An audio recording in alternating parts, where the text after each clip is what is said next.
Everyone, তোমরা সবাই কেমন আছো? লাস্ট ব্লগে তোমাদের বলেছিলাম আয়ানসের জন্য একটা বার্থডে গিফট আনতে যাচ্ছি। এই হলো সেই স্পেশাল বার্থডে গিফট।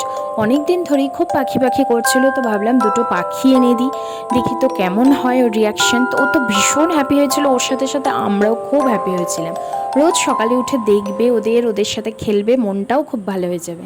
এটা হলো 31 জুলাইয়ের ব্লগ। এদিন সন্ধ্যেবেলায় রেডি হয়ে গিয়েছিলাম, আয়ানসের জন্য একটা ছোট্ট বার্থডে পার্টি অ্যারেঞ্জ করেছিলাম স্টার মলের টপ ফ্লোরে জাস্ট বাঙালি রেস্টুরেন্টে। এটা হঠাৎ করেই প্ল্যান করি, খুবই কম লোক নিয়ে, কজন ফ্যামিলি আর ফ্রেন্ডস মিলে। তো এইবার হচ্ছে তাই জন্য পুরোটা বুকিং করিনি আমরা, জাস্ট লেফট সাইডের পোর্শনটুকুই বুকিং করেছিলাম।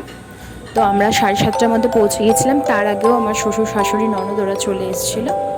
তো সবার আসার ধীরে ধীরে ওয়েট করছিলাম। তো এর মধ্যে জানতে পারি যে আয়ানসের ফ্রেন্ডসরা একজন বাদে কেউই আসতে পারবে না, সবারই স্কুল থেকে হ্যান্ড ফুট মাউথ ডিজিজ সবার 102-3-এর ওপর জ্বর ছিল, অসুস্থ ছিল। তো মনটা খুব খারাপ হয়ে গেল, কিন্তু কিছু করার ছিল না।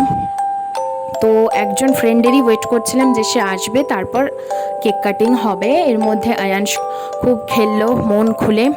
তারপর আমার ননদ আমাদের সবার ফটো টটো তুলে দিল। তারপর কিছুক্ষণ খেলাধুলার পরে তারপর ধীরে ধীরে সবাই আসা শুরু করলো, যে কজন ছিল। এর মধ্যে আমার শাশুড়ির সব ফ্রেন্ডসরাও চলে এসেছিলো। এই সব আন্টিরা আমাদের এই কমপ্লেক্সেই থাকে, ওনাদেরকে ইনভাইট করেছিলাম, ওনারা খুব হ্যাপি হয়েছিল ওখানে গিয়ে। তারপরে ধীরে ধীরে প্রোগ্রাম স্টার্ট করি, ওর বার্থডে কেকটা রেডি করি। এই কেকটা আমরা স্টার মল যাওয়ার সময় কিনে নিয়ে গেছিলাম।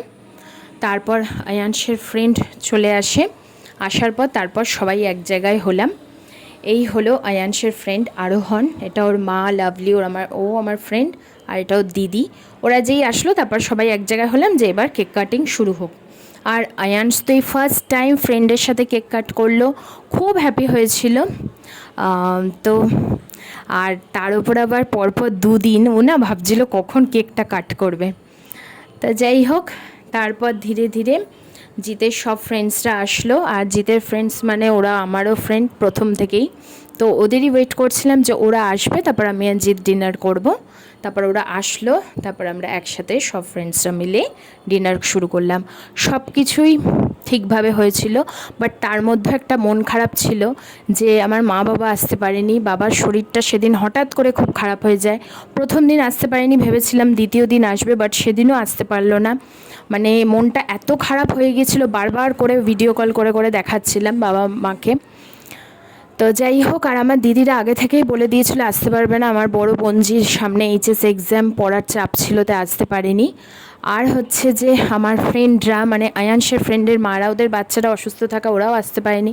সব মিলিয়ে মনটা খুব খারাপ ছিল, কিন্তু কিছু লাভ নেই, কারণ ছেলের একটা ভালো দিনে মন খারাপ করে থাকলেও হবে না, তার মধ্যেও নিজেকে শক্ত রাখতে হয়েছিল। তো হঠাৎ মনে পড়লো তোমাদেরকে খাবারগুলো দেখায়নি। খাবারের মেনুতে ছিল তাওয়া চিকেন, ফিশ রোল, আর একটা কী যেন বেশ ছিল স্টার্টারে, আর মেন কোর্সে মিক্সড পোলাও, চিকেন কষা, লুচি, আলুর দম, ডেজার্টে আইসক্রিম, এসব ছিল। খুবই ভালো খাবার, ওখানে গিয়ে একবার খেয়ে ভালো লেগেছিলো, তাই ওখানেই বুক করেছিলাম। তারপর সব হয়ে যাওয়ার পর আমরা সবাই চলে যাওয়ার পর সব ফ্রেন্ডসরা মিলে একসাথে তারপর নিচে নামলাম। নেমে আয়ানস খুব খেললো সবার সাথে। আমরা স্টার মলের সামনে কিছুক্ষণ দাঁড়ালাম, তারপর সবাই যে যার বাড়ি চলে গেল। তো চলো আবার নেক্সট ব্লগে তোমাদের সাথে দেখা হচ্ছে। তো চলো, টাটা।